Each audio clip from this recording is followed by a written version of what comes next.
Welcome back to Comedian MTG. My name is Ian. On today's episode, I'm going to be taking you through my first place run for the Cash for Clash dual land tournament held by Misty Mountain Gaming at GalaxyCon. I'm going to walk you guys through the tournament today. It was 5 rounds of Swiss, cut to top 16, cut to top 4, and then we're going to go through, tell you how it all went, and walk you through each round. Remember, if you like videos like this here on the channel, make sure to go down and hit that like button and that subscribe button if you want some more of that content.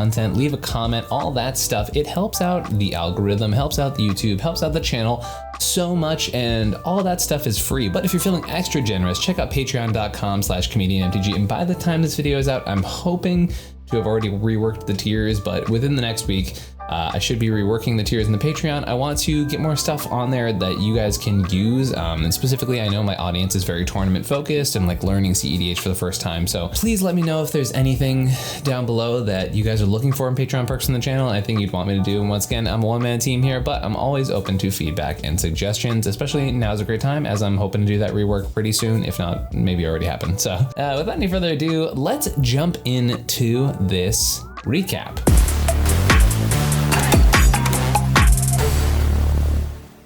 So I am back on the Captain Sisay train.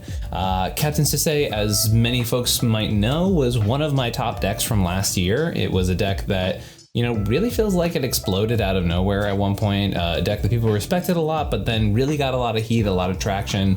And, you know, there's a thriving community in the Sisay Discord. And one of my favorite parts about it is you can have so many pilots build this deck so many different ways. And this is just my current interpretation of the list. So we have our version here that I call Skeleton Sisay. Basically, the idea of that is I have this theory called skeletoning, which is a deck building philosophy I like to use with my coaching clients as well as myself. The idea is you strip down a deck to its very core. So for those who don't know, the last time I played Sisay, I'm brought to the Top Deck Expo and I bubbled out. Basically, I lost my winning in and it was a little bit tough.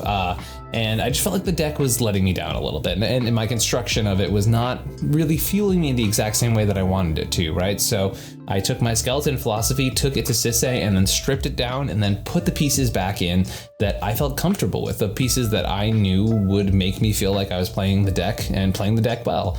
It's definitely gone through some adjustments over time and as I've been playtesting it and stuff like that, but I'm really happy with the way it turned out when I was playing the tournament. So I actually brought the pieces to Blue Farm for this tournament. There was a 1K, I played that. Sisay felt so good in that tournament that I was like, no, Sisay is the deck I'm bringing to the Cash for Clash, and you know, it turned out to be pretty well. So yeah, let's talk about the deck. So for those who don't know, this is the sort of modern evolution of my Tudor Chain Sisay variant that I was playing a good amount last year. If you want like a very in-depth deck tech on sort of the raw core of the deck, where I spend about 40 minutes talking about this list and going through lines and mulligans and stuff like that, there is a video on this channel already about that. I believe it's called something like I Just Keep Winning with This Deck, which was true. The idea is that you use your commander to tutor out a slurry of legendary either permanents, you know, from creatures, enchantments, stuff like that. You know, I did get asked if there was any adjustments I would make on the list. I did actually only have K9 Mark 1 in the deck because I couldn't find my copy of Oath of Nissa. So that's the only adjustment I would make to my deck from the list that I brought to the tournament. So just so you know, this K9 Mark 1 would preferably be an Oath of Nissa if I had the chance to do it all over again. But apart from that, that came up very few times. So yeah, this is the deck. The idea is you are basically creating a scenario where you get to the end state where you have the combination of Amanatu and Nicol Bolas and the enchantment Oath of Teferi, all legendary permanents, which you can tutor with Sisay. And from that state, you're able to infinitely flicker all of your permanents. You're able to infinitely activate your commander as long as you have something that makes 5 mana. And you're able to basically tutor every single legend out of your deck and do a bunch of crazy stuff. The other combos in the deck all revolve around Emil the Blessed. So you can do Emil in combination with Dockside Extortionist. You can do Emil in combination with Derevi and Gaia's Cradle. You can also do Emil in combination with a couple untappers and Derevi, or untappers and haste enablers or flickerers, and like there's a bunch of different layered combos in the deck. Some major changes that I'm very, very happy with. This is my first time playing Chainer Nightmare Adept. Very, very powerful card. Very happy to be playing this card. Talion was in the list at the Last Chance event at the Top Deck Expo, the thing I played the next day. I cut a couple cards from my Sisay build and then put Talion in, and I was like, oh, I'm never cutting this card again.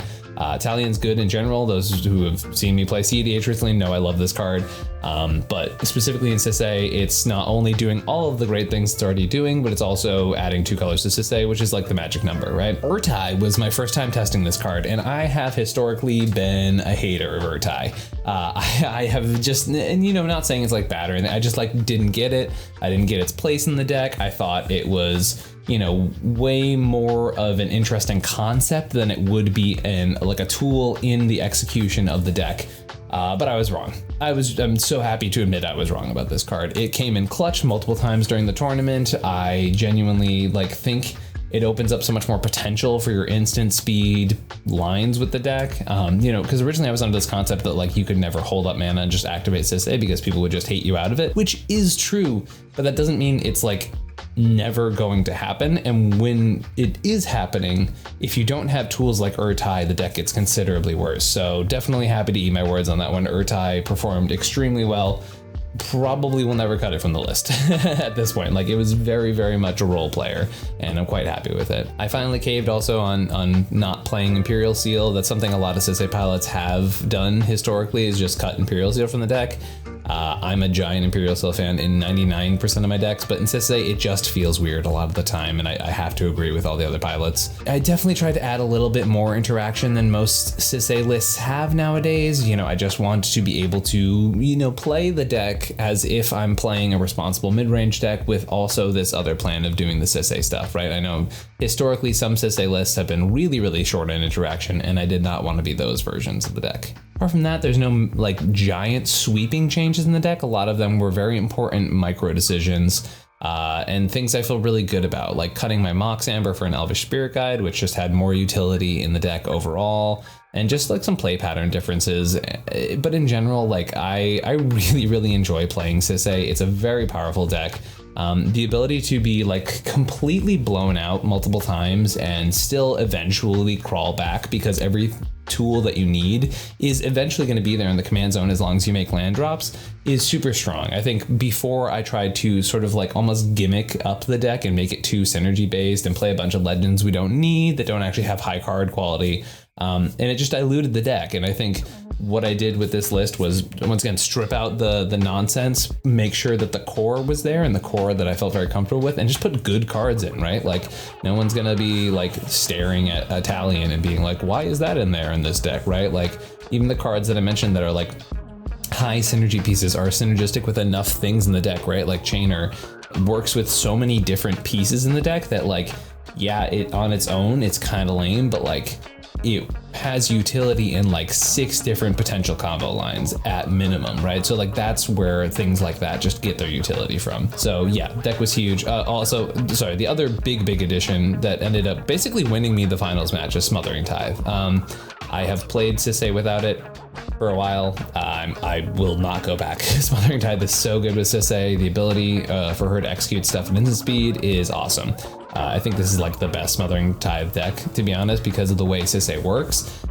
It allows you to play a very responsible game plan by just like playing Smothering Tithe and passing. And guess what? If we're in this Rhystic winter that, I mean, you're going to hear a little bit about from my finals match, like, Smothering Tithe makes sense. And you're seeing it in Blue Farm, you're seeing it in decks that historically have not touched it, like Blue Farm. I mean, like, you're seeing it in a lot more places than it's been in the past, and I think it's just a good card, and we just gotta have to accept that Smothering Tithe is sticking around. And we gotta thank one of our sponsors for this video, Toa Magic, also known as Tales of Adventure. Toa is one of my favorite stores to attend at any live event. They always have insane selection, including foils. They have great shipping on their online store. They have a ton of things in stock, including for the cEDH players. They got dual lands, they got a lot of that reserve list stuff in there. So they've got great inventory. You can check out toamagic.com. You can also use code comedian at checkout for a percentage off of your order. You're welcome. The link for that is in the description down below, as always. So if you have any questions about that, you can jump down there. But check out Toa Magic. Great place to order cards, great place to order singles. Just go check it out. Round 1 was Food Chain First Sliver in first seat. Not easy to say. Then it was Malcolm File Smasher, then myself, and then there was Nib in 4th spot. So I keep a hand that's like 3 lands, a dockside, a Mox Diamond, and a Force of Will. This game's a little bit weird because, you know, everyone's kind of doing their thing and I'm like sandbagging the dockside a little bit and no one's like really over committing to the plan, right? Like Malcolm Vile gets like a talisman or 2 out by turn 2. But on turn 2 on the play, this first sliver deck plays a Hermit Druid, which not always commonly played in these first sliver lists, but like I think it's one of these like hyper aggressive hermit lines because like when we looked through the deck later, because they milled it because Hermit Druid, there wasn't like Dread Return lines, there wasn't like Narcomoeba and stuff like that. It was just like I have Hermit Druid and I have Thoracle and I have Breach and I have Savine's Wreck. So it wasn't like hyper Hermit Druid, right? But it had pieces for it. There's also a Memory's Journey in the deck. And for those who don't know about Memory's Journey, that is like a classic Hermit Druid piece of like shuffling your win cons back in if something goes wrong with milling your entire deck, right? So turn 2, they play this Hermit Druid on the play. Malcolm Vile is just sort of playing their value. They don't really have like anything super crazy going on. I play Sisay and pass. I could have held up a Swan Song that I had in my hand, but I had the Force of Will, right? So to me, I'm just waiting to like the Swan Song can be pitched to force anyways, right? And I don't want to take an entire turn off to like overcommit to the Hermit Druid. And then if I have to force my Teferi anyways, like I'm in a bad spot, right? So I just decide will hopefully hold up this Force of Will, and that should be enough to stop this player playing the Hermit Druid. And, you know, hopefully Niv has at least one more counterspell to like back me up or something like that, right? So like Niv just played Man of All turn 1, they play Land Pass turn 2. Hermit Druid goes, cool, mill my entire deck, play Underworld Breach. From hand, which was pretty sick. I was like, whoa, this is not like having Underworld Breach and Hermit Druid in hand is like a sick opener. So I totally get why they kept the turn 3 win attempt this way, right? It goes, I pass the table. I'm like, Niv's got mana up. I'm just gonna pass priority to them and you know, see what happens, right? I kind of like, I basically asked Niv like, hey, do you have anything to deal with this? I can back you up, right? Because I really don't want to pitch this Force of Will, especially if there's more backup, right? And I don't want to lose more interaction in my hand for later on in the game. So Niv counters the initial Underworld Breach. The Food Chain first sliver player plays Swan Song, and then I, underneath that, Force of Will the Underworld Breach, right? So I do have to 2-for-1 myself getting rid of my own Swan Song. It's fine. So we hit the Underworld Breach, he stops going, and the weird part is, once again, I said they have Memory's Journey in their graveyard, and they have Savine's Reclamation, but the player scoops. They're like, hey, all right, I'm gonna concede at sorcery speed, which I was really confused by because I'm not sure, because they didn't have enough to flashback Savine, so I'm not sure if they like forgot they were running Memory's Journey or something, but like, yeah, I mean, they got their win counter and they were like, all right, I concede, which was really weird. So it left me in a 3-player game. They also conceded with artifacts on board when I kept a hand that relied around dockside, right? So I'm just like, ugh, it was not great, right? So that was a bit of an unfortunate situation for me, and I was like, oh dang, that's like not fantastic. So now we're in this 3-player game when I kept a hand relying on dockside. So then Malcolm Vile sort of like plays a bunch of value engines. They get Malcolm out, and they start like going to combat. I believe at this point they play Ragavan. So definitely like doing the Malcolm Vile value thing. They follow up one turn with Malcolm, they do the Ragavan thing. Next turn after that, they get Talion down, right? So they're starting to really get ahead of the board. They also get a Spell Skite at one point. So the value train's like rolling on their end. I have a Ragavan at one point. Malcolm Vile has a Ragavan. Niv Mizzet has a Ragavan. I'm able to like chip in at Niv because they only have 2 power blockers. But then Niv is in a situation where they actually can't crack back at anybody. So they play a tandem lookout pairing with Ragavan to try and get a little more value in and just get more card draw. And I think they get away with that for 1 turn, but then at that point we start playing blockers, right? Because I have Sisay and stuff like that. Malcolm Vile drawing a bunch of cards, not like an overwhelming amount, but like they're definitely starting to snowball ahead of the game a pretty decent amount. I'm starting to try and work with Niv to like try and like get some answers here for Malcolm Vile, because like they're very clearly ahead. I don't remember how I like got them some cards at one point or something like that, but then Niv, under the prospect of like working with me to try and help Malcolm Vile, goes like, cool, slam my Niv Mizzet, I'm gonna soul bond it with the tandem lookout.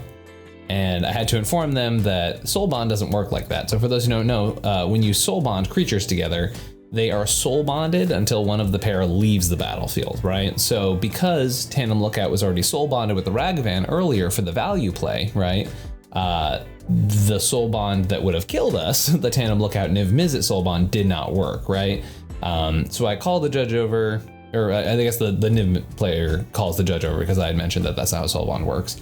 And they had actually came over and they were like, no, yeah, you can repair the soul bond. And I was like, okay, I'm going to appeal that decision, which for those who don't know and haven't done like many big tournament events, you can always appeal a decision by one of the judges, and the head judge can be called over and they can make a decision from the information given, stuff like that, right? And so me having experienced soul bond in a tournament before, I was very confident that I knew how the interaction worked.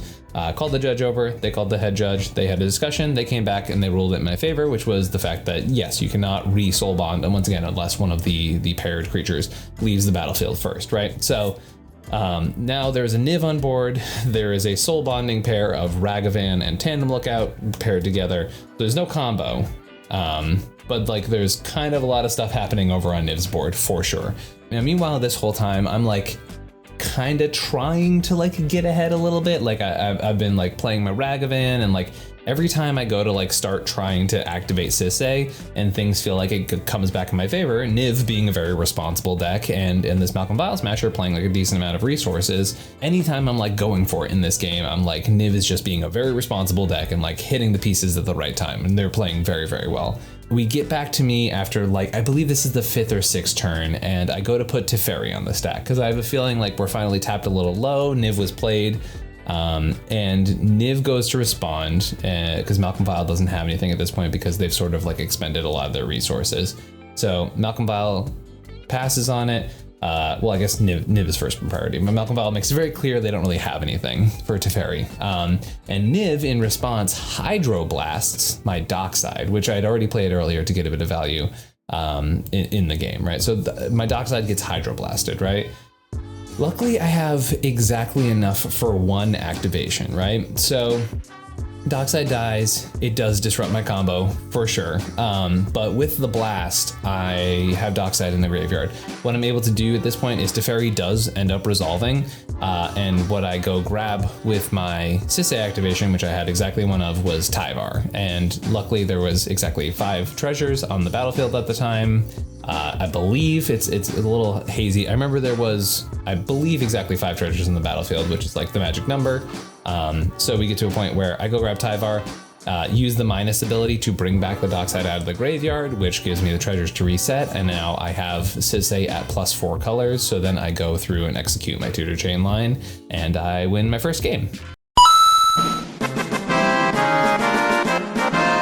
Notes for this second round are extensive. So in first place is me. I'm in first seat, then Corvold, then Niv, and then Sisay.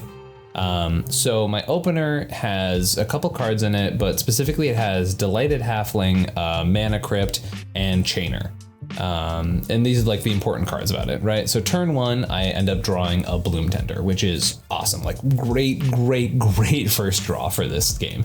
Absolutely, right? So turn 1, I'm like, yeah, sure, Land, Crypt, Bloom Tender, awesome start. Like for Sisay pilots, it's exactly what you want to see, right? Now, it's important to note about this game that because of the configuration of this table, the Dockside count was so low. Like the Dockside count was hysterically low.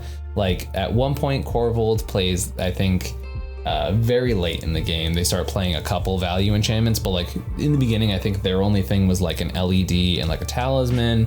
Niv literally goes like land go for multiple turns, just holding up interaction. And the Sisay across from me, I believe, plays like 1 piece of acceleration, but not in the first couple of rotations of the table, right? So when a lot of these plays are happening, like it sounds like these are situations where Dockside could be like Dockside and then someone goes for the win, but like Corvold and Sisay are both like super Dockside heavy decks, and neither of us, right, the 3 decks there that care about Dockside did not have the opportunity to abuse it at any point. So that was a very interesting note about this game.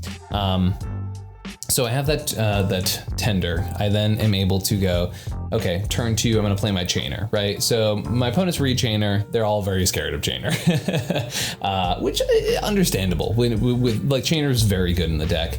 And they were very concerned about Chainer just being able to like combo off as soon as I got Sisay down, right? And then we then get around the table one more time. I play Sisay, play like a value piece, and then I go to pass my turn, right? I don't have enough to really do anything else. It's just like Sisay pass with Chainer up and like maybe one activation. I don't even think I had an activation at the time. So I pass then. Corvold still is kind of like recasting Corvold, trying to do the Corvold thing again, and we all just keep like having one piece to like just keep Corvold off of just like doing the Turbo Corvold thing, which we were all very scared of, right? So Corvold's definitely not doing a lot. Like you expect Corvold to like be popping off a little bit more, and they're pretty passive during this game, right? So as we go around my turn again, Niv tries to lightning bolt my Sisay. But luckily I have exactly enough mana, and this is why I couldn't activate Sisay. I have enough mana to channel the Touch the Spirit Realm that is in my hand to be able to protect my Sisay and have it come back before my next turn. However, Corvold has Orcish Bowmasters, so they're able to flash that in, ping down my Bloom Tender. Now the Sisay in last position, they proceed to Demonic Tutor on one turn, and then the turn after follow it up with a Kutzil. Now they don't have enough to like win with the Kutzil right there, but we're all like, okay, big red flashing alarms, like yes, my Sisay board is not bad, but that Sisay board is also very scary, and also Kutzil's like, hey, you cannot interact with me, right? So after this point, I draw an opposition agent, right? I get this opposition agent down on the battlefield, and things definitely start to like slow down to a bit more of a grind, right? But once again, this Kutzil Sisay is very, very scary, right? So we get to the point where it's about to go into my turn, and they're very scared of my board state, right? I still have the Bloom Tender, I have the Chainer, I have all that stuff, right? So we get to a point where they're kind of like staring at the board, and Sisay's like, well, maybe I can do something. And Corvold's like, if someone draws, I can use the Bowmasters to shoot down Ian's Bloom Tender. Like, sure, makes perfect sense. They're trying to really not let me win at this point, right? So Niv says, if someone puts a spell on the stack, I can draw a card. We're not really sure why at this point, but that's what they claim. So the Sisay in fourth seat goes to Swords to Plowshares, my opposition agent. They were humming and hawing for a really long time about what the target should be, but they want to be pushing their own game plan, right? So at this point, they're like, yeah, I'm going for the opposition agent right now, right? So we debated afterwards and said like they probably should have gone for the Chainer, because that was one of the things allowing my engine to like be pushing much more aggressively, right? But we get to the point where they go after my opposition agent, the whole Corvold thing happens, draw, ping, my Bloom Tender's done, right? I'm not able to push for a win when it comes to my next turn, but we are very, very, very aware of the fact that we are going into Sisay's turn. They now are able to play a Kutzil on the board. They weren't able to win last turn, but now they're going to be going to their turn completely untapped with a Kutzil on board. And I don't remember if they had Sisay at this point, but they definitely had a whole thing going on, right? So I basically hold up mana and I'm like, I can't do anything, right? So I'm like trying to dig for answers. I have nothing I can go tutor for at this point, especially because the Bloom Tender's dead and I don't have enough stuff to like discard and get my Bloom Tender back out of the graveyard, right? So that's happening. I just passed the turn. Corvold's like, you know, we're asking like, hey, do you have any removal for Kutzil? Do you have an Abrupt Decay? Do you have Lightning Bolt? Anything? Corvold just goes, no, I only have this Dockside. So they play Dockside, X equals 3. Once again, Dockside counts really low. Corvold probably could have popped off had anything else happened right at this point. And then we go to Niv and we're like, all right, Niv, you've got to have an answer for Kutzil. And they go, no, we do not have an answer for Kutzil whatsoever. Here, let me play this one ring. Maybe I can draw an answer. So they play one ring, they draw a card. It's nothing. Nothing that is going to help us, right? So we basically all admit that we are shields down going into this Sisay in fourth seat turn. They're just free to do whatever they please. Then we go into this turn and they play Sisay, they play Sakashima to copy the Dockside. Now, at this point, Corvold is thankfully very responsible and cracks their treasures so that we don't just die to the basically quasi-Grand Abolisher, right? We're all in a situation where we can't do anything. No one has any interaction. We were all like very transparent. I think I had a single card in hand, right? So like showing my opponents that like we had nothing, right? And crazy enough, they only make 3 treasures off this Sakashima copy of Dockside. And they look at their hand and they're like, yeah, I didn't really have anything here. The best I can do is hold stuff up and pass, right? We are at the point now where I'm able to go back into my turn, but because they didn't have a Sisay activation, they didn't really have a ton of stuff in hand. I was able to take my draw for turn, discard that card to Chainer, and bring Bloom Tender back out of my graveyard at this point. But now Bloom Tender is making every color but blue, and I was like, all right, activate Sisay, which I knew at the very least Corval didn't have anything because they just let the other Sisay go into their turn, and Nimiza didn't have anything because they let, once again, the other Sisay go into their turn, and then the other Sisay did not have anything either. So I then pull the cEDH out of my deck, I start comboing with Bloom Tender, and I end up taking the game. So very happy at this point because now I am one of 2 undefeated players because once again, a 52 person tournament, the way it all worked, and also because of the fact that a couple pods drew, not from like intentional draws, they just like didn't have a conclusive winner. So it got to the point where there were literally only 2 people with 2 wins at the second round, right? So myself and the other 2-0 player end up in a pod together with a couple 1-0-1, so 1 win, 1 draw, folks.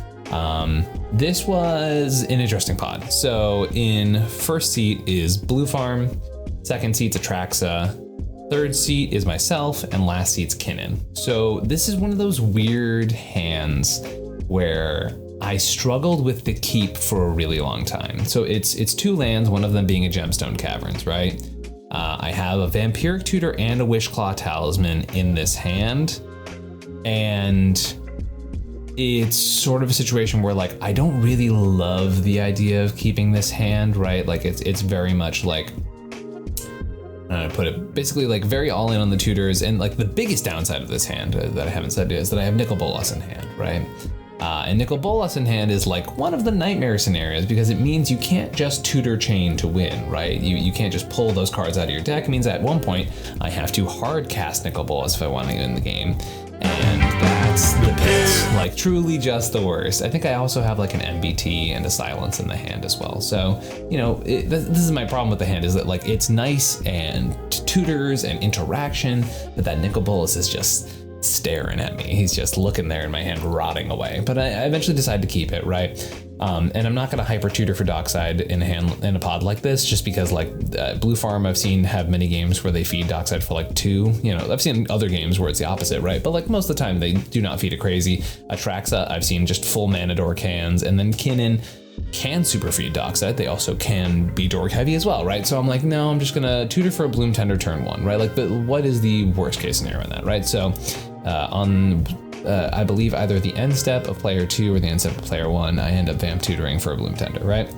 So happy with the turn 1 Bloom Tender play. That's super sick. Kinnan has one of those Kinnan starts where they're just like, I'm gonna slam every piece of mana, and everyone's like, okay, cool. Blue Farm has a pretty solid start as well. They're just like, you know, getting the whole Blue Farm thing going. Atraxa's like not really playing a lot of creatures on the board, but they're getting their engines, you know what I mean? They're crawling up a little bit of value train. We then get to the point where Kinnan on either turn 2 or turn 3, I'm having trouble remembering a little bit where they go, but they go, okay, cool, I am going to play Kinnan into Seedborn Muse, into something else quite large, past the turn, and all of us are like, F, right? We are in a bad spot. So we're really kind of like toughed out there. I think at this point I have Sisay, so this must have been turn 3. So I have Sisay and like not really a lot else going on, right? Like I think at the end step I'm gonna go tutor for a Ragavan or whatever. So then Blue Farm goes, hey, I'm gonna go look for an answer. We're like kind of working as a table, and they went and grabbed Toxic Deluge, which was rough. I felt like we were kind of like working as a table, and then Blue Farm was like, yeah, I'm gonna fully one-sided like take control of this game. Which is like, yeah, you got to push your own game plan. I totally get it, but I was like, dang, that is tough. So at that point, I get deluged. I put 1 Sisay activation on the stack, and I think I go get Cradle, which, you know, obviously Cradle's not great when you don't have any creatures, right? But it was just one of those things where I'm like, sure, like I'll get my value piece, and hopefully maybe I can grind back into the game, right?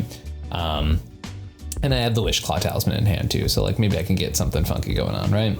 So this puts Kinnan very far out of the game as well, right? So Kinnan's really far out of it. I'm pretty bad out of it. Atraxa lost a couple pieces. They're not really struggling that much, right? This is also where like one of the funniest things that happens all weekend happens, where I go back to my turn, right? And I got to put Wish Claw on this deck. And once again, I'm so far out of this game, right? And then Atraxa's like, I don't think I can let you have that, man. I'm gonna swan song it. And I was like, sick, dude. Wish Claw is an artifact though. and so like they took it very well. They were like, oh yeah, my bad. I'm gonna Flusterstorm it. And all of us were like, right, man, but Wish Claw is still an artifact. And they were like, oh yeah, I don't know why my brain is not doing this right now. So it was just like, we were all having a good laugh about that. It was very funny. And the pod was actually like really fun to be in. Everyone was super lighthearted about stuff like that. So that was really sick. But Wish Claw resolves at that point. And I think to myself, like, what am I gonna do in this situation? I have Silence and Nicol Bolas in hand. That's it at this point. And I'm like, I don't even know what what to push for at this point, because Kinnan's super far out of it.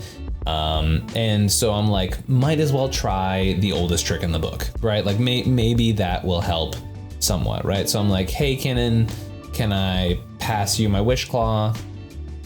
If I make you the deal, like, pass me the Wish Claw back when you're done with it. He was like, yeah, if you pass me, I won't activate it. And I was like, no, I don't even need you to promise me that. Pass me back when you're done, right? So I pass the Wish Claw and I go grab Opposition Agent, right? Because I'm like, I think Kinnan's pretty far out of the game, but I also have a sneaking suspicion that they still had something going on, right? And I'm very glad I chose Kinnan, because I pass it over. Kinnan goes, sure, activate Wish Claw. I flash in the Opposition Agent. They did pass me the Wish Claw back, which they definitely did not have to do. But I still, yeah, I'm not really sure why they did pass me the Wish Claw back. But they did pass it back to me. And I went and I took the Mystic Remora, because at this point I'm like, I have 2 cards in hand. I have no Sisay board state. I don't like, I maybe get the Wish Claw back, which I wasn't even sure if they were gonna let me have the Wish Claw back. But I was like, I need something to keep me in this game. Like, because right now I am not playing the game whatsoever. I literally just have a Silence to try and keep it responsible. And no one's the Nicol Bolas. I don't have Sisay. I don't have anything going on for me, right? So I grabbed the Remora off the Oppo and we go to Blue Farm's turn.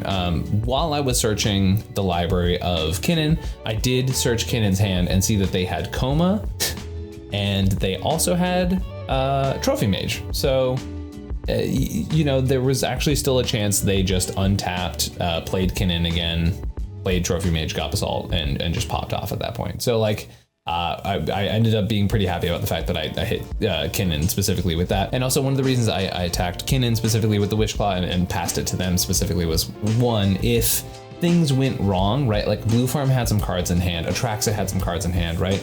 If one of them was able to fight over the Opposition Agent and counter it and make sure that I didn't get this tutor, I thought, well, Kinnan's probably the least worst person to do this to, right? Like they have 2 cards in hand, and once again, I didn't know it was the combo pieces until after I'd looked, right? But I was like, if Kinnan gets a tutor, I think we at least live a turn, as opposed to if Blue Farm or Atraxa gets a tutor, this is just everything going wrong, right? So I definitely, you know, playing the opposition line is a bit of a gambit at times, right? Because, you know, once again, if they counter that oppo on the stack, you're like, cool, I just gave them a tutor, and then they're like the last person they wanted to tutor, right? So I said, you're the least bad person to give the Wish Claw to. I, once again, get the tutor, so that's pretty good. We go into Blue Farm's turn. Blue Farm goes slam Necropotence. They're at 37 at this point. And they go, okay, cool. I'm gonna pay 30 life into this Necropotence with 4 mana open. So all of us are like, high alert time. They're gonna go grab Born Upon the Wind, potentially, and probably be able to execute a win at instant speed in their end step. So then Atraxa goes for a Tainted Pact. And I'm like, oh, cool, maybe they're getting a Silence, maybe, but then I realized, oh, they're tapped out. Okay, so maybe they're getting some sort of free interaction. And they end up Tainted Pacting for Food Chain. For those who don't know, that is a very flashing big red danger sign saying, hey, if Atraxa gets to untap, they probably have Mist Hologriffin in hand or something, and they are going to be able to win the game. We did not see it exiled to the Tainted Pact. So the indicator is that the Mist Hologriffin's in hand. They very clearly stop at Food Chain. We're like, okay, well, this person's about to draw 30 cards, maybe a bit of a greedy play, but you know, at the end of the day, they're like trying to be able to clean up and win right afterwards, which, you know, obviously you want to do the Tainted Pact before they have 30 cards in hand, because that opens up the chance of them having the counterspell, right? So then Blue Farm puts Born Upon the Wind on the stack after they get their 30 cards and before they go to their cleanup step. At this point, Atraxa goes, hey, here's my Force of Will. And they Force of Will, exiling the Mist Hologriffin. So they definitely did have it. And they do have, I don't remember what creatures they have on board at this point, but they have creatures on board so that they can like execute the food chain win very, very easily. We're not worried about that happening, right? At this point, Blue Farm goes, I'm gonna cast Tainted Pact, right? And all of us recognize that Blue Farm is going for Tainted Pact to try and get an answer to the Force of Will that's stopping them casting their Born Upon the Wind and winning at instant speed, right? So to me and everyone else at the table, what that indicates is Blue Farm does not have a counterspell. Blue Farm does not have an answer right now. They're going to dig for an answer so that they can try and win at instant speed. So I say, hey man, before you go down, before you dig for your counterspell, or even when you dig for your counterspell, think for a second about putting that Force of Will on the stack or whatever counterspell you get to hit Atraxa's Force of Will, right? Because I go, if you try and win right now at instant speed, I have an answer for you, which, as I mentioned a couple times now, I have a silence in hand, right? And I was like, your actions have indicated to me that you don't have any more counters magic. Like you can't do anything to fight over it if I cast something, because I do have something. And if you go for it, you make me use my interaction, you use your interaction, and then next in turn order is Atraxa, who we just saw has a revealed combo on board that now I don't have an answer for and you don't have an answer for. So can we not push right now? Unless there's something I'm very blatantly missing, it feels like if you go fight over this, Atraxa wins because I can't let you just win right here, right? So at this point, and from my perspective, I know there are people who like wouldn't cast silence in my spot. For me, I'm going to play as long as possible, right? So in case, Blue Farm had like Force of Negation, which didn't defend his own combo, but maybe was able to hit other opponents' combos, right? Like there are many outs to why I would try and extend the game as long as possible, right? So I basically let them know. I didn't say I have silence in hand. They were like, well, how do I know you're not gonna win on your turn? And I was like, I don't have Sisay. I don't have any legendary permanents on the battlefield. I have the Switchclaw, and you saw me tutor for Mr. Kimura. Like, I'm going for the grind plan. I have Oppo out. Like, I'm not pushing here, right? And obviously, like, Atraxa is able to win through the opposition agent because they just have food chain. They can just play Atraxa over and over again, right? So there's nothing on my board stopping Atraxa, right? So Blue Farm goes, well, you guys can kill me. And meanwhile, there is 5 damage on board. They're at 7 life. And I go, dude, if it's the matter of like me attacking you or not, I'm not attacking you. And they go, nah, I'm just gonna push here. So they cast the Force of Will, targeting the Force of Will. So force on the force, targeting the Born Upon the Wind. I go, okay, I'm sort of forced to interact here. I cast the silence. Silence resolves. The stack gets cleared. The Force of Will hits the Force of Will. That's great. Born Upon the Wind resolves. He draws a card, and then he's forced to sculpt down to a hand of 7. We go into Atraxa's turn. They play a food chain. There is no response around the table, and they execute the food chain loop with Miss Hologriffin, make it a mana, play Atraxa, play Thassa's Oracle, and they win the game. Now we're at this point. 2 wins, and I get my first loss of the tournament. Okay, so round 4. I don't know what I was doing in the day of the tournament, but I stopped my notes halfway through. So this one's really off the top of the dome, which is now like several days ago. So forgive me if I fudge a few of these details. But it's in first place first seat, I should say, not first place. First seat's another Sisay. Then there's myself, then Thrasios Tymna, which was like an interesting like Protean Hulk hybrid Thrasios Tymna list. Hadn't seen that one in a little while, so it was pretty cool. They were playing like the Samwise Cauldron Familiar combo. Pretty sick. And then in final seat is Burgi, which is pretty cool. It's a sick Burgi deck. They end up making the semifinals. We'll talk about them later. Very cool deck, very nice pilot. So very cool mono red Burgi Storm deck. Then the hand I keep basically is like turn 1 Noble Hierarch, turn 2 Opposition Agent, a bunch of other random stuff like some counterspells, Lavinia, all that stuff. But I'm like, yeah, I'm in the Sisay mirror, Snap Keep, the Opposition Agent hand, and Thrasios Tymna. I didn't know it was a Protean Hulk deck at the time, but I was like, I mean, there's only so bad an Opposition Agent's going to be against a Thrasios Tymna deck, and it turns out it was like one of the best Thrasios Tymna decks to have a Opposition Agent against. And then, you know, I figured Bergie wasn't tutoring too much, but I had some counterspells and Lavinia and stuff like that. So like it felt like a really solid keep. Definitely way more controlling of a hand than I usually keep in Sisay, but once again, like having a legendary permanent in the hand, having Opposition Agent, a little bit of acceleration, it just like had all the pieces of stuff that I needed. I didn't exactly have like a Bloom Tender or a Faber Weller or anything like that to like really push me over the edge, but I had enough things to basically get it moving, right? So we get to the point where turn 1, I play Noble Hierarch pass, turn 2, Opposition Agent. I don't get any value on it, I don't think. But for me, I don't want to out-tempo myself by like trying to be sneaky for the rest of the game and like hold up 3 mana and like just lose so much momentum in the game, right? And at one point, like, or at the end of the game, sometime like that, Thrasios Tymna reveals that they have like Neoform, Natural Order, Diabolic Intent in hand, right? So like me playing this as a tempo snag, like, yeah, I didn't get a free card off of one of these decks, but at the same time, like Opposition Agent was like an 8-for-1 in the match, right? So that part's pretty solid. We have another scenario where everybody's got Ragavans. This time I'm the exception. I do not have the Ragavan. But on that turn 3, I like play Lavinia, hold up Swan Song, pass the turn, right? So now I have a legend, I can get Sisay out next turn. I can start to make things like really start chugging along, right? Thrasios Tymna has, I think, Delighted Halfling and one other thing, and they're kind of losing land drops, and the Opposition Agent obviously shut off once again like 3 cards in their hand, so like sick, they're not really doing anything, they pass the turn.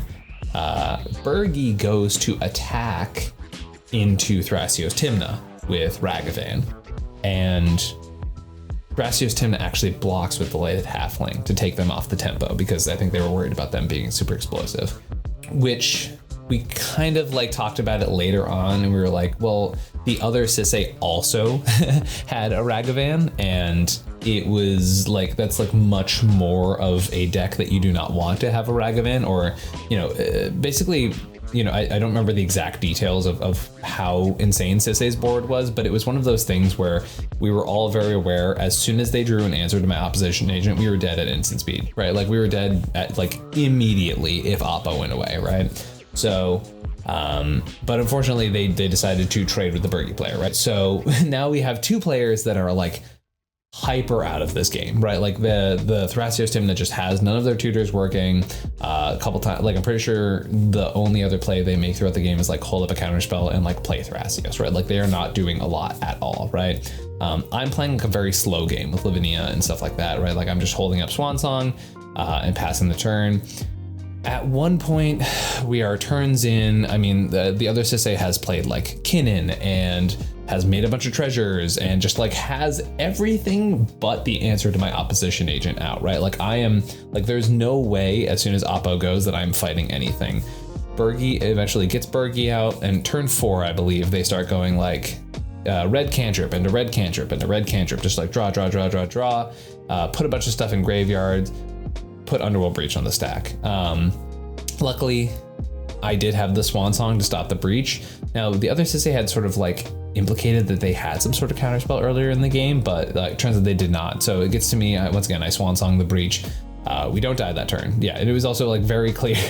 Bergie had gone from like, oh yeah, I'm not doing anything, to like float a bunch of mana, put a breach on the stack, probably could have won, or definitely could have won, had that resolved, right? I think at one point also, they try to then follow up with like a Burning Inquiry to like keep pushing, and then Sisay hits it with the misstep. So like that's kind of like the one area they were looking to interact with beforehand. So it goes back to that Sisay. They once again just have piles of value staring at me. And I'm just like, okay, like anytime we die now. Finally, I'm at the point where I finally have Sisay, I have the Lavinia, I'm like, hey, can I go get this Zavala at my end step? And once again, everyone's kind of just like been at this place where it's just like full crowbar to the kneecap, nobody has anything, right? So Zavala comes out, I put an activation on the stack, and at this point, once again, like people had just sort of been exhausted out of resources, where Sisay had dumped an entire board of game-winning threats that couldn't get through Oppo on the field. Bergie had exhausted all of their things because they had tried to win on their turn, and Thrasios Tymna was just sitting there with a handful of tutors. So I get Zavala. I'm able to start executing the classic Planeswalker loop at this point, and I'm able to pull through my deck without casting another spell, right? And I think that's exactly what basically allowed me to win in that time period there. So it was a bit of an interesting game. Basically, 2 plays sort of shaped the entire game, which was like, and to be clear, when I went for the win, Thrasios Tymna did activate and did not have anything for that point. But yeah, I mean, it was basically a point of like everyone is super shut down. I kept this like literally hope and a prayer on an opposition agent kind of hand that had, once again, like stuff to develop an engine afterwards, but it was much slower, but heavily relied on the oppo. And luckily the opposition agent carried the weight of 1,000 suns, right? Like it completely carried that entire game for me, because that other Sisay deck would have absolutely steamrolled me without oppo there. At this point, I have 3 wins and 1 loss, so I'm super duper locked into the top 16 at this point. Once again, didn't really know 100% that I was locked in the top 16 beforehand, but like we know full padlock on the door at this point. I'm in. But because of the way that the pairing system worked, with the fact that we only have 52 players, and by round 5, some players had dropped because, you know, they were doing poorly. And I think some of those players did not realize that they probably could have snuck in with pretty middling records because of the way, once again, the number of players available in the tournament, right? But because of the way that worked, I end up playing with a bunch of players who actually only have 1 win at the last round, right? So round 5 comes up. And the thing is, they're talking about maybe drawing the pod, even though much of them only have 1 win, because they think that with the draw they actually still can like push over some of the other people who can like potentially not have it, like who don't have enough draws in comparison. And we get to the point where they kind of are like, well, I'm not sure this draw thing works. And I'm like, well, why wouldn't you just want to play for it at that point? Like, you know, especially if we draw and then you get bumped out, like that really stinks, right? And then our player in first seat was like, well, I only have 1 win anyway, so like I need to push for this win, right? So we have to play out the 5th round, which is great. I love playing Magic. So in first seat is Borborygmos and Fibblethip, which is super sick. It was really cool to see that deck. And yeah, I saw some pieces in it in our game, and the deck was just had some crazy cool stuff in it, right? So Bobo Fibble is in seat 1. Then seat 2 is Sisay. Malcolm, Vice Draken, classic Sisay player. They were there in seat 2. Was not the best run they've had in a tournament, but hey, you know, they're a very good player overall. In seat 3 is another player on Sisay, and I am in the final seat, also on Sisay. So it was Borborygmos, Fibblethip, and 3 Sisays. Very silly pod, and I was all about it. So we're all sort of keeping these like, I believe everyone had like kind of taken some rough mulligans. Our player in first seat was down to 5. And I think Malcolm was down to 5 as well. So like everyone had like kind of mid mulls, right? I'm trying to push for a hand that is just a decent amount of stuff, right? So Bobo Fibblethip goes, all right, land, Soul Ring, Talisman, Orcish Lumberjack. And all of us were like, did you just mulligan the 5? What? Crazy hand, just like full 1, 2, 3, 4, done. And we're like, all right, yo, like, okay, I guess we're hitting like turn 2 Bobo Fibblethip, sure. Crazy. Sisay, Malcolm Sisay goes land, dork, pass. Other Sisay goes, I believe like land, dork, mana rock, pass. I go land, dork, pass, right? Bobo Fibble goes land, food chain. We're like, okay, cool. They play Imperial Recruiter by tapping using the Orcish Lumberjack. And also I think they had enough mana to, yeah, I believe they had exactly enough mana to crack the land, Lumberjack, play food chain, right? And then play the Imperial Recruiter. So that's their second spell, which does come up in a second. They Imperial Recruiter for Squee, and they use the food chain ability to exile the Imperial Recruiter to pay the cost for Squee. Sisay number 3 goes Mind Break Trap, which doesn't stop the combo because it puts Squee in exile, which, as we all know, because it's a food chain outlet, it can be cast from exile. But Squee does have that Orcish Lumberjack, and if you've done the math, they have exactly enough +1 to then just exile the Lumberjack to the food chain mana. And they're able to, once again, put the food chain combo on the stack. And once the rest of us had not played more than a land and a dork, and we didn't have any free interaction at the time because it was turn 2. And it did not feel like a turn 2 type of pod because it's Bobo Fibble and 3 Sisays, right? Like that was definitely this is going to go grindy, and whatever Sisay engine is better or if Bobo Fibble engine's better, they're going to take the game. So they just had, a ton of mana and food chain and the outlet for food chain in the opening hand. So before we get into our semifinals and finals, I want to remind you that we do coaching here at Comedian MTG. So if you would like to be coached by the player who ended up going through and winning this tournament, you can feel free to find me at comedianmtg@gmail.com. You can find me on Twitter at comedianmtg or comedian_mtg on Discord. I mean, any of those places, most of them are in the description down below in this video. Happy to do coaching at any time. I've had a really awesome streak lately of having people I've coached do really well at tournaments. We had someone just top 4 Chaos last weekend, and many more examples of many players who've received coaching and gone on to be really successful in the CEDH scene. I had a player recently say that after our coaching sessions, they have not missed top 16 cut since, which is like such a heartwarming experience for me. I'm a player who has more top cuts with different decks than any other player. So if you're interested in receiving coaching, feel free to contact me in any of those means and find out a little bit more about that. We have gameplay coaching. We have coaching where we review videos. We have coaching where we sit down and break down decks, deck techs, all that kind of stuff. So there is a coaching type for everyone out there, and feel free to hit me up in the DMs about that stuff. Thank you all. Let's get back to the top 16. So first spot is myself. Then in second spot is the Corval player from my round 2. Then we have the Bergie player from our previous round, and I believe round 4? Yeah, round 4. And then we have an Italian player who I've not played against in this tournament. Really cool, all 4 players, super nice, fun people to play games with. This is another one of those games where this is a very chainer heavy game. I look at that opening hand, it's like Ancient Tomb, couple lands, Delighted Halfling, Chainer, and I'm like, well, with Chainer out, I can like try and go rip a mana dork and play Sisay and like do all that stuff. This was a game that I like to call the uphill battle. It was straight up like I pushed and pushed and pushed and pushed and pushed, and my opponents were like, I will throw every piece of interaction removal at you as humanly possible. It was super cool, but also what a tough game to navigate through. Corvold does have like a pretty early turn 2, I believe, Jeweled Lotus into Corvold, which eats some sort of interaction from Talion. I just have the Delighted Halfling turn 1, play the Chainer turn 2, and my opponents are definitely all like, scary. Bergie's sort of like getting their engine online, but they're not really like able to find the piece that is going to like push through this stuff, right? Talion comes down very soon afterwards, and Talion is put on 1, right? Which, for those who don't know, Bergie specifically is a deck that is like 90% red 1-drop cantrips, right?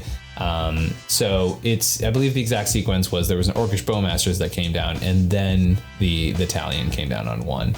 So Bergie was very much like, well, I can't play all these red cantrips, my stuff's gonna get shot down, and then like I can't, try to keep pushing through that because I'm just gonna die to Talion and defeat Talion like 20 different cards, right? So Bergie gets pretty quickly locked out as far as the game is concerned.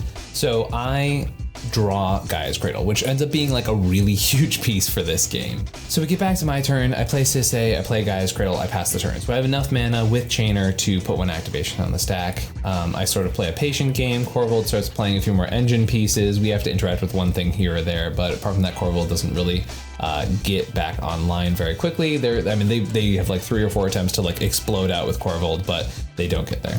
One quick correction, actually, at this point. I don't have a Delighted Halfling. This is actually very important. I don't have a Delighted Halfling. What I do have is an Ignoble Hierarch.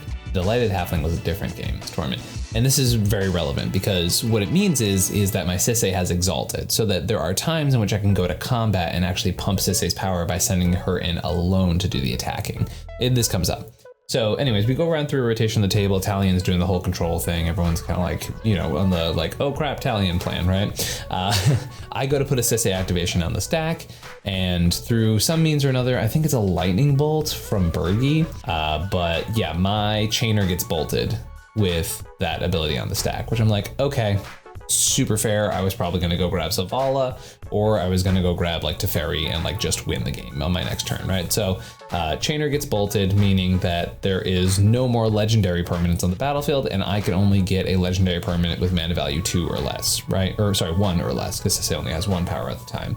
Now I know when I go back to my turn, I can try and make something happen. So if I go get a 1-drop here and then I attack alone with Sisay, her power will be 4, meaning I can go get a 3-drops, right? So I'm thinking about lines where I'm like, well, maybe if I go grab something now, I can like go to combat on my turn, grab Derevi maybe. And I'm like, okay, I'm like sort of cooking a little bit here, right? So I go grab a Ragavan because I have to get something 1 or less, right? And I'm like, at least this bumps Sisay's power.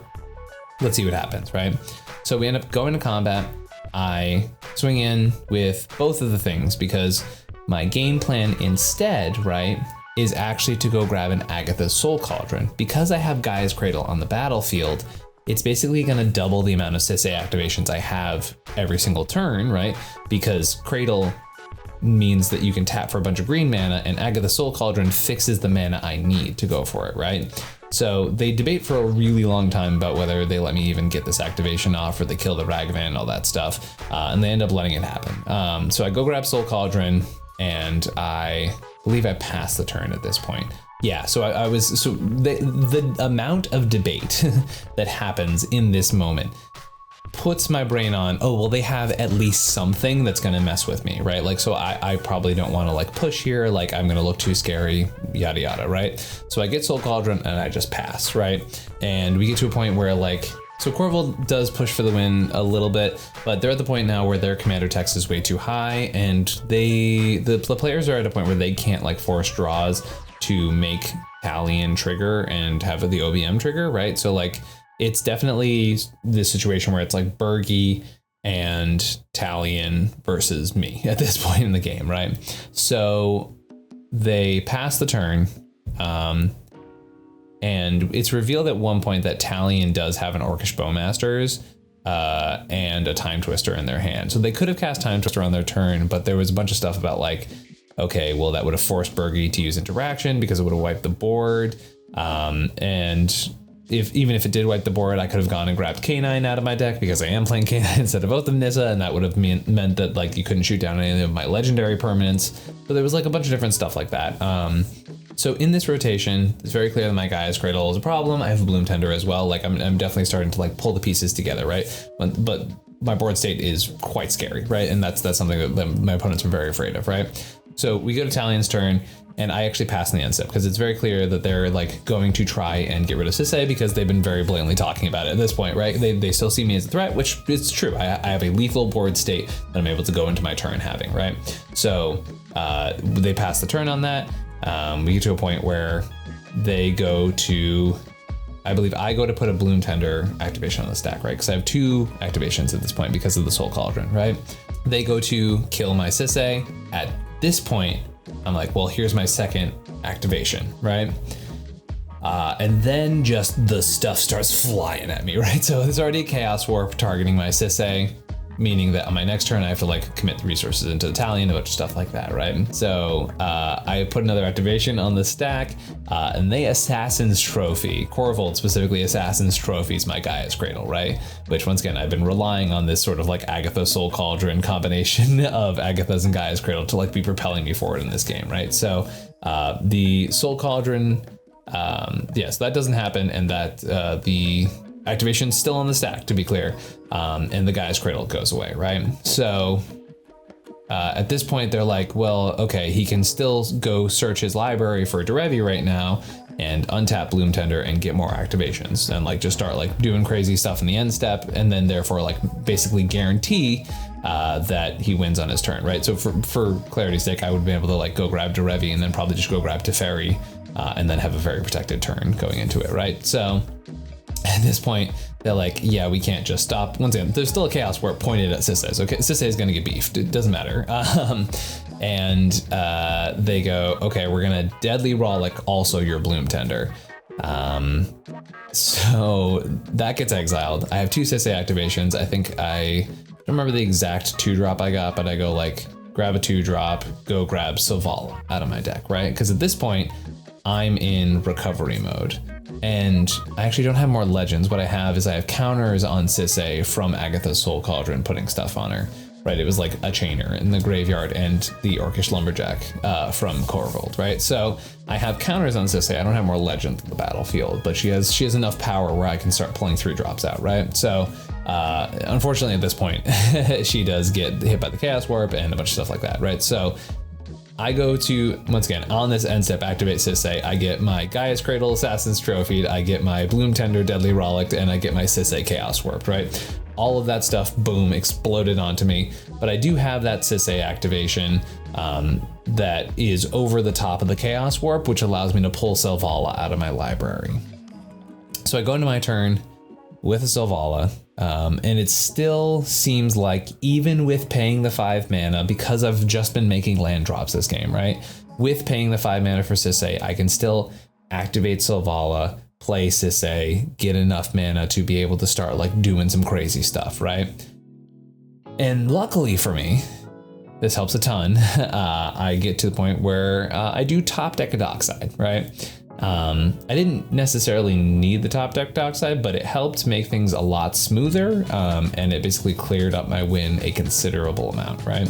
So I put the Dockside in the battlefield, and Talion still has interaction, and they Otawara, and they're trying to figure out what to Otawara at this point because they've used up a bunch of the interaction, and they just go, well, you know, I'm gonna Otawara Selvala, right? Because then I have to like basically pick up Selvala, play it again from my hand, activate it, and like find a haste enabler as well, which is just like the play, right? So they do that, Selvala goes back to my hand, Dockside comes down, I get enough treasures to be able to play Sisay and still have an activation up. But from at this point, I believe not only do I have the activation, but I also have an extra 2 mana, right? So from here, I literally just go grab Teferi, bounce Dockside back to my hand. Now, at this point, it does actually trigger the Orcish Bowmasters from Talion, which the Teferi gets shot, right? But basically, I go through a loop where I'm able to just get Dockside and replay it over and over again. At this point, I have a Kinnan on board and stuff like that. I don't remember exactly when in the chain that I got the Kinnan, but basically, I get to a point where I'm playing them. I have the Soul Cauldron to fix mana. It's not really like doing a ton at this point, but because of the Dockside, it cleaned up my line a lot, and I didn't even need the Selvala, which ends up once again getting Otawara back to my hand. And I'm able to eventually pull out enough pieces from my deck that I can assemble the tutor chain win, and I'm able to move on to the finals. So that game was a bit messy, and my editor did a very good job of fixing how messy I relayed that game, because there were so many moving details, especially in that last sequence of like the Chaos Warp into the Deadly Rollick into the Assassin's Trophy, that like I'd forgotten to like write down a couple parts of it. So once again, thank you to my amazing editor Callahan from the Mind Sculptors. You should also check out the Mind Sculptors podcast, or other thing that I do that is not technically attached to this channel, but I'm also on that. Anyways, on to the finals match, which I remember much better than my semifinals match. Okay, so my final match for the entire tournament is myself in seat 1. The other player who was in first place got eliminated. Then we had Tivit in seat 2. Then Kess in seat 3, which was a really cool Kess build. And I've actually heard a bit about this Kess build, because despite all of the things that happened in that last game, our match was only like 35-40 minutes, and the rest of the semifinals took like 2 hours. So like I was able to observe the other games that were happening because I was sitting around waiting for my finals match, right? So that's all happening, right? So Kess is in seat 3, and then we have another Sisay in seat 4, right? And the Sisay in seat 4 I've been playing with all weekend. Super nice guy. So this one made me a little nervous. I had a lot of good stuff in the opener. I have a land, I have an Ignoble Hierarch, I have Dockside, I have Mindbreak Trap, I have Smothering Tithe, and I have Talion. I don't have any more land drops. And I'm in seat 1. So I'm incredibly nervous that there's a reality in which I miss my land drops and the dockside count isn't high enough and I sit there and do nothing, right? But the rest of the hand is so gassed that I'm like, there's no way I cannot keep this hand, right? But I think about it for a decent amount of time and I end up keeping it. So just as you might expect, I go like turn 1 land, ignoble, pass the turn, right? Everyone else does like a decent amount of stuff.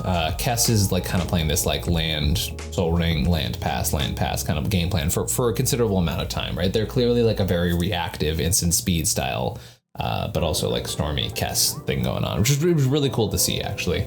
They found out later they had like Displacer Kitten lines in there and like Storm Kiln Artist and like just a bunch of really cool stuff. Tivit in seat 2 proceeds to go, I think, land, Chromox, Soul Ring. So I'm like, okay, 2 out of the 4 I need to get this Smothering Tide down turn 2. Sick, let's go. Kess goes land, Soul Ring. I'm like, yes, let's go. 1 more artifact and we got there. Let's go. And then Sisay goes land, Dork. And I'm like, ah. So I just go, cool, turn 2, dockside for 3, pass the turn, right? I think I have a Cyclonic Rift in my hand too as that little bit of bounce removal. So I'm like, okay, just pass. Not a great feeling to really give up that momentum that I had there by going in seat 1.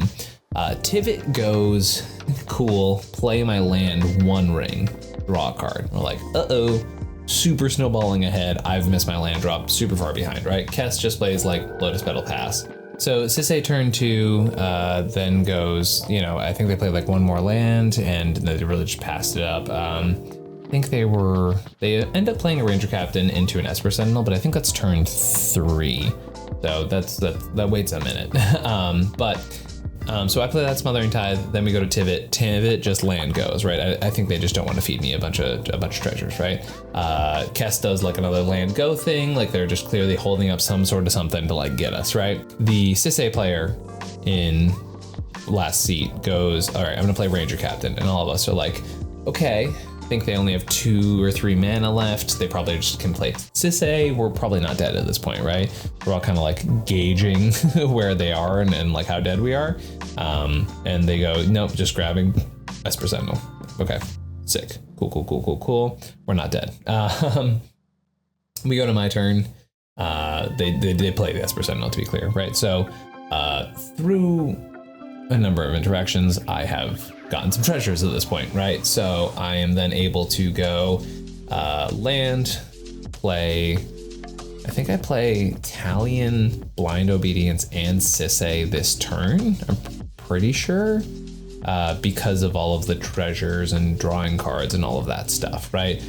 So yeah, I'm able to get all 3 of those down. So now I'm feeling sick, like super great, like this is an awesome spot for me, right? Then of course Tivit on instep activates the ring, I get some more treasures, feeling good, right? And Tivit's like, yeah, this is a problem. So on their main phase, they jam a Limb Duel's Vault, right? So they have the 1 ring, they're able to activate it, put, give me more treasures, but like, basically it's not a good situation. And they might have had to activate their 1 ring sooner, because now I'm thinking they didn't give me 5 treasures before they went to their turn, they just gave me the 3 from the 1 ring. So they might have activated the X=2 activation somewhere in that turn cycle, which is probably why I was able to play Talion, Blind Obedience, and Sisay. They do at some point. So that happens. They activate the Limb Duel's Vault. Kess goes, cool, I'm gonna copy the Limb Duel's Vault, right? So they flash in a Dual Caster Mage. Now there are 2 Limb Duel's Vaults that resolve. Kess's resolves first, and I'm not really sure what Kess gets here at one point. I believe they told me after the game, but they got something to, I'm pretty sure, push their, oh, you know what, I think it was because later on, yeah, I'll talk about what they have later on, but it's one of the cards that is going to come up, I think. So they sort of sculpt for that pile, right? Then Tivit sculpts for what we later find out is a Toxic Deluge, and they put Deluge in their hand. They go, okay, cool, pay 7 life because of the size of our Sisays and stuff like that. Here's Deluge on the stack. I have Fierce Guardianship in hand. I show them the Fierce Guardianship. They fire back with another counterspell, but because they played Limb Duel's Vault, Toxic Deluge, and another counterspell, I think it was a Force of Will, I don't remember exactly, I had my Break Trap in hand, so I was able to go, boom, clear the whole stack. At this point, I was humming and hawing over that decision because I'm going into Kess's turn, who has just cast a Limb Duel's Vault, and we don't know what's on top of their library. All I have is a single target Cyclonic Rift up, basically, at this point. So if Kess went Turbo Greedy, they could just win the game. We don't know, but genuinely, we have no idea. So that's kind of where I'm at with that. And then my Break Drop clears the stack, and we're just like, okay, cool. Passing the turn, and I believe Tivit then proceeds to play like a tapped Esper Sentinel as well. And then a Jeweled Lotus, I think, tapped as well, right? All into the Blind Obedience, so that's pretty not scary. Kess goes into their turn. They just do the untapped mana pass thing. And we're like, okay, we don't know what's happening, right? But I don't want to lose to the other Sisay, right? Like, we don't want to just straight up lose the other Sisay, so at that end step, I go, cool, I'm going to single target Cyclonic Rift, targeting the Ranger Captain on the battlefield for Sisay, to be clear. So Ranger Captain gets bounced. Kess is like, yeah, cool, no responses there. And at this point, I'm very convinced that Kess has Opposition Agent, right? Like, I'm very convinced that is what they Limb Duels vaulted for, right? Because I'm in such a good position in the board state that I'm like, there's no way they didn't grab Oppo, right? I think I later found out, as I said, the cards that they're gonna play later, because they were pushing for their own win on top of everything, right? So we get to the point where Sisay doesn't have enough mana to be able to play Sisay, play their next spell, which is gonna be Sakashima, and also recast the Ranger Captain, right? And they're trying to win the game, right? So they go, okay, cool, put Sakashima on the stack, Sakashima the Imposter, which at this point, with all my treasures, I can crack those. That's totally fine, right? But between me having a Smothering Tithe, me having at least one or two more things, Kess having a couple artifacts, and Tivit having like One Ring, Esper Sentinel, tapped Jeweled Lotus, like a bunch of different stuff, at minimum, even if I crack all of my treasures, they are going to make 7 mana, right? And I'm like, hey, you know for a fact I don't have any more interaction because I just Cyclonic Rifted targeting the Ranger Captain, and I just was able to, or I just like went out of my way to like go do this other thing, right? And to not do that. And they're like, well, dude, like, you gotta crack your treasures. And I'm like, 100% I'm gonna crack my treasures. And then I walk them through because, once again, I'm very convinced Kess has an Opposition Agent at this point. And I'm like, look, well, let me tell you what I'm gonna go do right now. Let me go grab something on 2, right? So I go search through my library, like I'm like looking for any sort of answer here, right? Because if Sakashima resolves, I'm like feeling 100% confident because of the fact that Kess passed on the spell on the stack, right? I'm feeling very, very confident that we just lose, right? Kess is like, yeah, I have nothing here, right? So I'm like, okay, what do I do? Let me crack my Sisay, because like I'm gonna have to activate Sisay anyways, right? So we don't die. Yeah, so because I only have 1 activation at this point, right? I think I have like 8 treasures or something like that. I know I can only grab 1 thing that has, and Talion's my only legendary permanent right now, right? So I can only grab something with mana value 3 or less. So I go and grab Kinnan, right? Because my idea is that with Kinnan, I can maybe try and do a second activation of Sisay if something else happens, right? I'm like, well, maybe adding a little more mana to the pool. Like, I don't think any of my 3-drops actually do anything because a lot of them are planeswalkers. They can only be activated at sorcery speed. And I'm like desperate. I'm like, gotta figure something out here, right? So Kinnan resolves, and then I have a couple more treasures left over, right? So basically it's the point where it's like, yeah, I can have a bunch of mana, but I don't have activations of Sisay. Like I straight up don't. And then the light bulb clicks in my head, and I'm like, oh, wait a minute. The Sakashima's on the stack. I can go grab Urtai out of my deck, which, for those who don't know, is a very helpful card in this instance. And I was like, and I can just stifle the enter the battlefield ability of the Sakashima. Done. Easy, no problems there, right? But I'm like, okay, how do I get there? Like, how do I get to that point? I'm like, well, maybe someone's got to draw, right? So I'm looking at Kess, who still has a ton of open mana, right? And I'm like, hey, buddy, can you cast any spells? And then I can go solve all of our problems for us, right? And what Kess has is Born Upon a Wind. So all of us were like, oh, the Limb Duel's Vault thing just happened. They don't have a ton of mana. They only have like 3 or 4 mana up. We're like, okay, they cast Born Upon a Wind, and then all of the stuff happens where it's like the 2 Esper Sentinels trigger, the Talion triggers, my Talion triggers, bunch of card draws happen. The draw off Born Upon a Wind happens as well, right? So I think I end up making 4 treasures in this exchange, right? And we get to the point where I'm able to basically have an entire Wooburg floating on top of stuff, plus a couple of treasures left over, right? Or maybe, I don't think I have any treasures left over. But anyways, I go and I'm like, hey, I'm a man of my word, go grab Urtai, stifle the trigger, right? And I kept my promise on that, right? Because like I could have also just like tried to win on top of stuff and like made things more complicated, right? But I was like, nope, I'm gonna go stifle the ETB trigger, make sure Sisay can't win, right? So Sisay goes to pass their turn, or actually they go to specifically pass through combat, right? And then at this point, Kess goes, cool.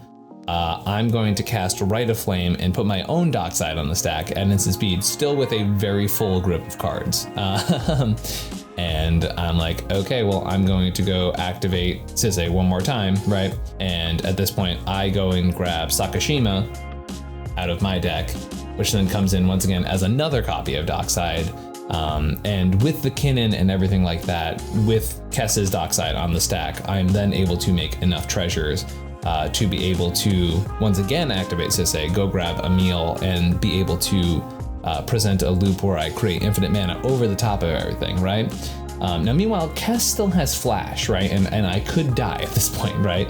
And the big problem is normally at instant speed, what you do is execute a loop with Mount Doom, right? Where you have Derevi on the battlefield and you keep flickering Derevi to untap Mount Doom and you slowly ping your opponents to death 1 damage at a time.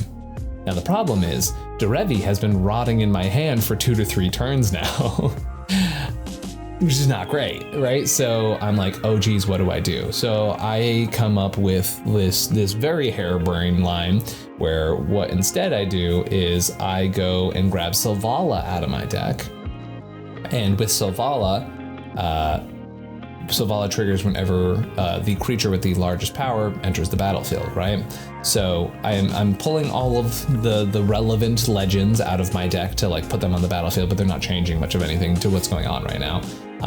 And then with the legends on the battlefield, I then go, okay, cool. I'm going to use some of this infinite mana that I have from the Emil Dockside combo, and I'm going to start flickering Sisay, because at this point, Sisay has +5/+5, and she's a 7/7, which is the biggest creature on the board. So then in response to, once again, this lethal presenting Dockside on the field, right, I'm able to draw a significant majority of my deck.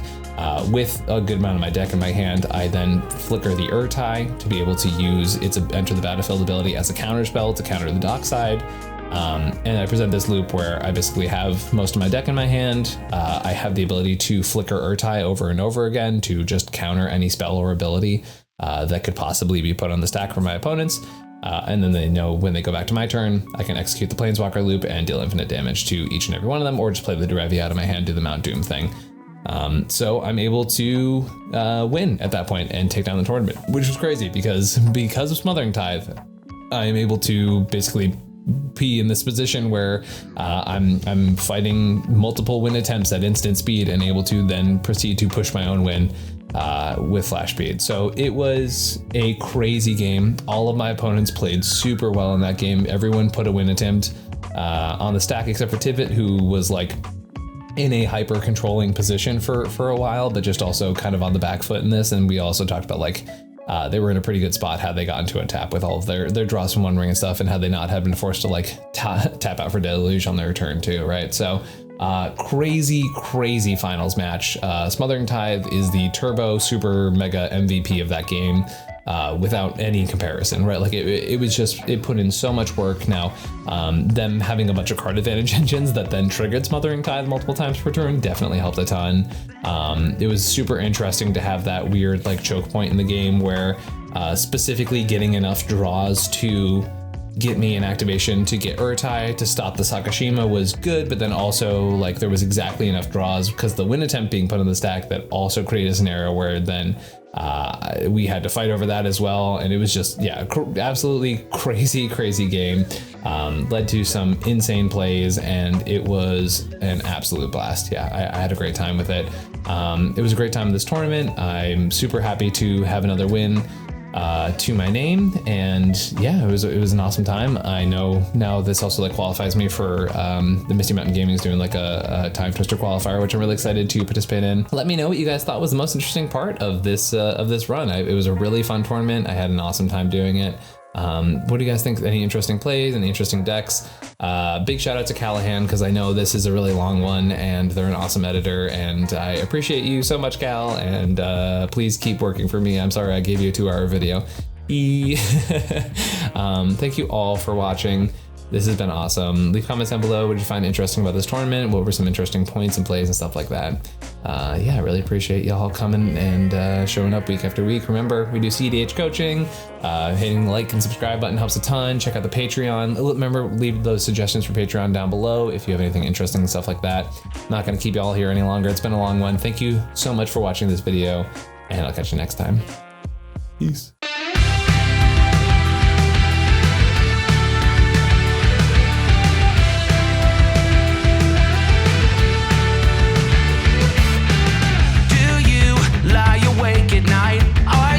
Afraid to turn out the lights? Is there something you're scared of?